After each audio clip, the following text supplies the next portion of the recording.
For most Europeans, the end of the Second World War meant the fighting was done and the process of rebuilding could begin.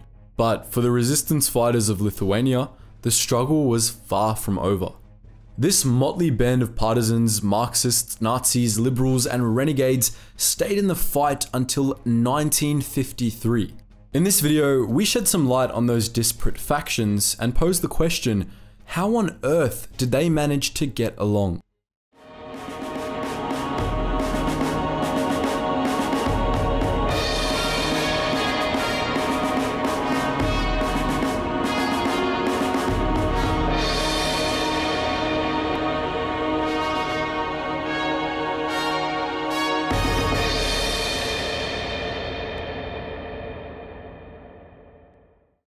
Lithuania has a long and bloody history of resistance and guerrilla warfare.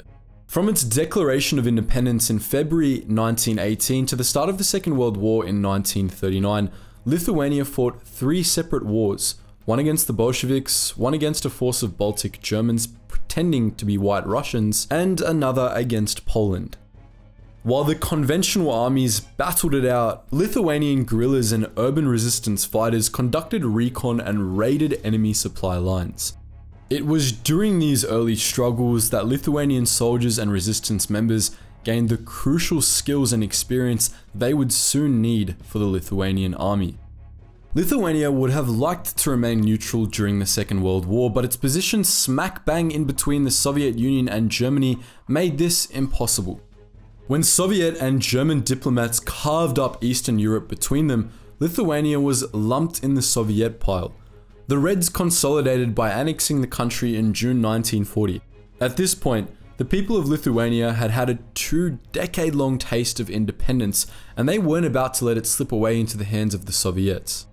Their response was the Lithuanian Activist Front, or LAF, an incredibly diverse resistance movement that included Nationalist Party members, pro-Nazis, and trade unionists.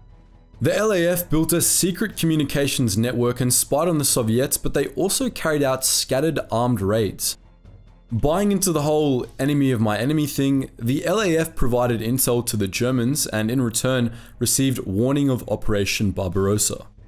Seizing the German invasion of the East on June 22, 1941 as a perfect cover, the LAF launched what became known as the June Uprising on the same day.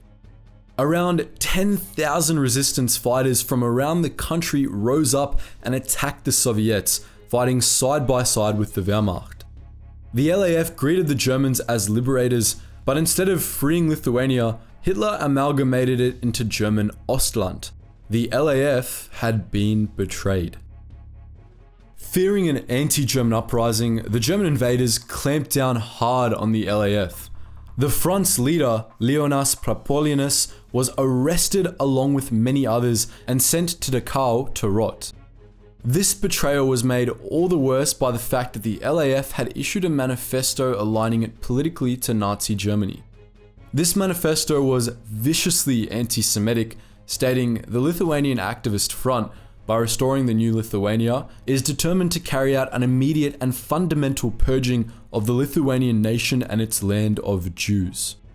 The only advantage the LAF had in the face of the overwhelming German opposition was its scattered units throughout the country. Knowing they couldn't face the might of the Wehrmacht head-on, the resistance members melted into the forests. By late 1941, the LAF was no more, but its members were still resisting the occupation out of the forests. Trade unionists, anti-Semites, nationalists, and liberals were stockpiling weapons and preparing for a guerrilla campaign against the Germans. But wait, it's about to get a lot more complicated. Immediately after they retreated from Lithuania, the Red Army deployed several communist partisan units to the forests. These pro-Soviet Lithuanians received supplies from partisan command in Moscow in return for causing as much chaos as they could for the Germans. Surprising no one, they set up their bases in the forest too. While all this was going on, the Germans were putting their Jewish extermination plan into action. The Lithuanian Jews weren't too happy about this and, would you believe it, started another resistance movement and called it the United Partisan Organization, or FPO. Formed in January 1942 in the Vilna Ghetto, FPO's primary goal was to arm as many Jews as possible and sabotage the German war machine. They brought together Jewish factions from right across the political compass, including Marxist-Leninists, socialists, right-wing Zionists, and Jewish ethno-nationalists. It didn't take long for the Nazis to notice the Jews were suddenly way better armed and organized, and they did their best to crush the organization. When they came to liquidate the ghetto in 1943, some FPO members stayed to fight, while most fled to the forests. In mid-1943, Lithuania's forests were absolutely teeming with resistance groups. The country was still under German occupation, but the Wehrmacht had been dealt a mortal blow at Stalingrad and were in full retreat. Sensing an opportunity, the myriad resistance groups in the forest met up and consolidated themselves into the Supreme Committee of the Liberation of Lithuania, or VLIK. The Supreme Committee included nearly everyone from hardcore Marxist-Leninists who thought the Soviet Union wasn't communist enough, to liberals and nationalists who were veterans of the LAF and the Lithuanian army before the war, to far-right Zionists and ardent anti-Semites snubbed by the Nazis. Reportedly, it was very difficult to make decisions. With that many different ideologies in the mix, it's amazing they got anything done at all. One thing they did do was prepare. VLIK decided that the main enemy of Lithuania wasn't the occupying Germans, but the advancing Soviets. Choosing to play the long game, the VLIK resistance fighters did their best to capture as much German equipment as they could and stockpile it. They knew the Germans couldn't hold back the oncoming Soviet tsunami, and when they came, VLIK would be ready to defend Lithuania. Between July and October 1944, the Soviets reasserted their control over Lithuania. Ready for a fight, the Lithuanian Liberation Army, LLA, declared war against the Soviet Union on July 1st and threw all their military might into harrying the Red Advance. The LLA was well drilled, disciplined, and even wore standardized uniforms. According to NKVD statistics, the LLA had 10,000 fighters, but the real number is probably much smaller. They used both captured German and Soviet weapons along with smuggled Czech guns. Command was centralized under Lithuanian army officer Kazys Veverskis, who ran the resistance campaign from his forest headquarters. The LLA fought hard against the Soviets, killing around 4,000 NKVD and Red Army soldiers in 1944 and 1945, but their centralized command was an Achilles heel. In December 1945, the NKVD located Veverskis' headquarters and killed off the commanders. The head of the snake was gone, but the LLA simply dissolved into other resistance groups. The Reds would have to do much better than that to crush the Lithuanians. These remnants became known as the Forest Brothers and kept fighting the Soviets even after the war had ended. Political discussions between the Forest Brothers were probably pretty fierce, seeing as the organization included Nazi Party members and ex-Wehrmacht troops, Jewish ethno-nationalists and Zionists, Marxist-Leninists and socialists, and liberals and conservatives from the old regime. Thought it couldn't get any more complicated? Well, the USSR's anti-religion stance put them onto the bad side of many Catholics who joined up too.